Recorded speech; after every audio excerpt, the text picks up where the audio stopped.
Cruciferous veggies are the next category. What does this mean? Does anyone know? Broccoli, cauliflower, bok choy. Do we know what that is? Cabbage. It's like an Asian cabbage. Brussels sprouts, cabbage, cauliflower, kale, mustard greens, rutabagas, which are a cross between cabbage and turnips, Swiss chard, and then turnips. So that's kind of in the next category. We'll come to that in a second. So these are all your cruciferous veggies. So we want to make sure to get lots of these. And you are eating different greens right now in some of your salads, so they're represented. Cruciferous veggies are loaded with a lot of different phytochemicals and antioxidants, which again have been shown to help regulate enzymes that defend against cancer. So your liver has a whole intricate system of enzymes that sort of detoxify carcinogens that enter our body. And a lot of these cruciferous vegetables have been shown to cause greater amounts of these enzymes so that we're having better detoxification of our bodies. So even more reason to eat your broccoli. So again, they detoxify. There's evidence that it protects against H. pylori, which is a stomach infection that can lead to stomach cancer, can help repair sun-damaged skin, improves cholesterol, helps with cataracts. So there's many different health reasons to include these vegetables. Also loaded with vitamins A and C, vitamin K, calcium, magnesium. So it helps with immune function and bone health. Again, the list goes on and on. So ways to add your cruciferous veggies. An easy salad is just taking some broccoli and cauliflower, maybe Brussels sprouts, eating them a little bit, a little lightly steamed maybe, and then mixing with a salad dressing and chilling or refrigerating, and that's really yummy. Adding them to baked potatoes, coleslaw, believe it or not, is cabbage, so sort of is healthy, I guess. Topping your pizza with broccoli is one option, bok choy in your stir fries, cooked greens to pasta, and that's what you guys are eating in the pasta dish. There's 3 different types of greens in there. So lots of ways to use your greens. So this is a related category, the dark green leafies. I heard some of these shouted out a little bit ago. So, all right, give me your guess. What fits into this category? Spinach, collards, kale, chard, right? So we have chicory, collards, kale, basic lettuce, mustard greens, romaine, spinach, Swiss chard, turnip greens. Lots of different things. So the good thing, with turnips and mustard, well, basically turnips, you can eat the turnip and the greens, and then you're doing yourself that much more help. So, and chicory, is kind of a more unique dark green, but another word for it is sometimes called endive. So that's kind of another dark green to think about.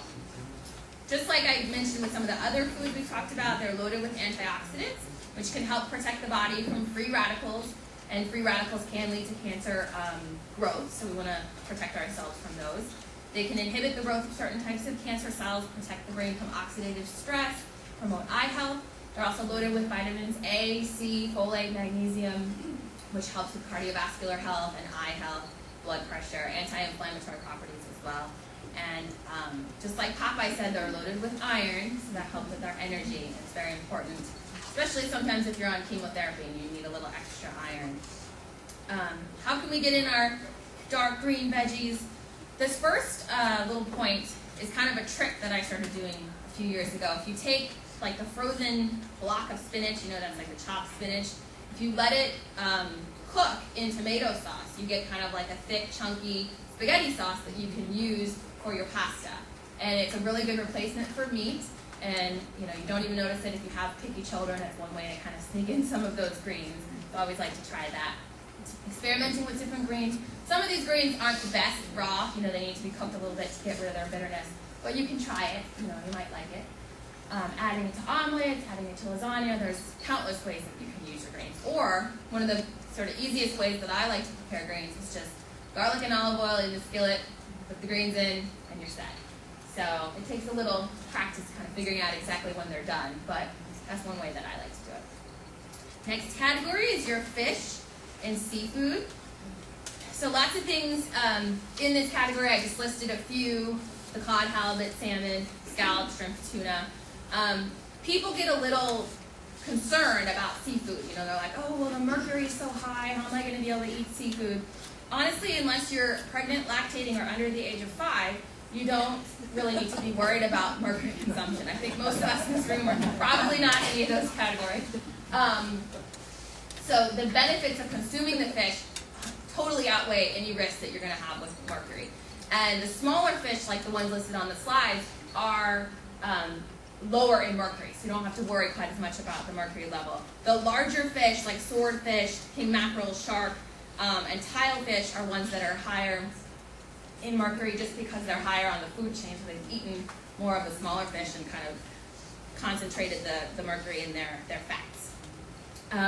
But lots of studies have shown that eating fish really helps improve cardiovascular risk, and the American Heart Association recommends at least twice a week. And in general, it's a good idea to choose baked or broiled over fried.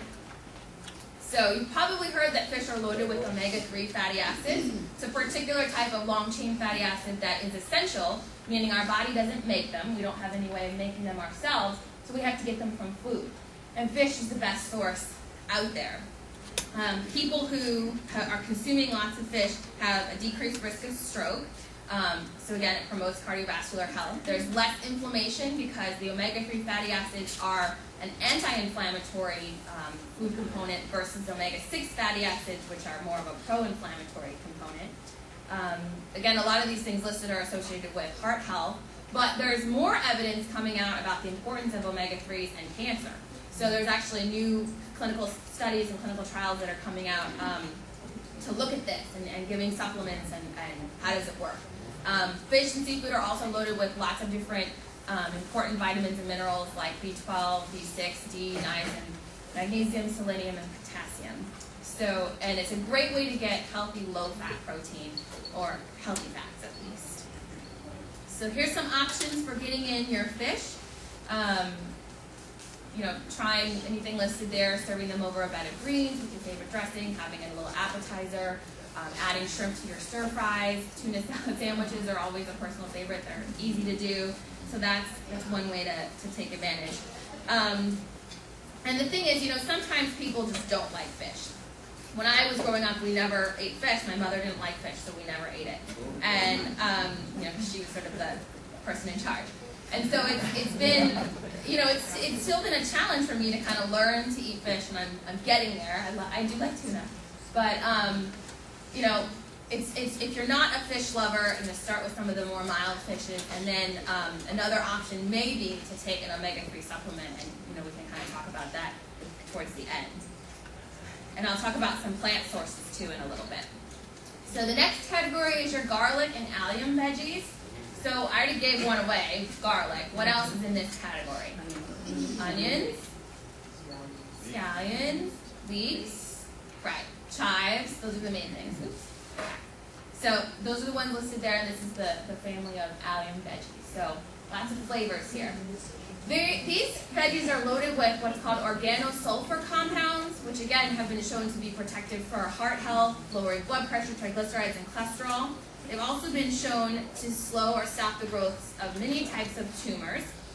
Important to eat these. And they can reduce the levels of carcinogens found in meat, actually. So that's one important way to have your allium veggies paired with your red meats.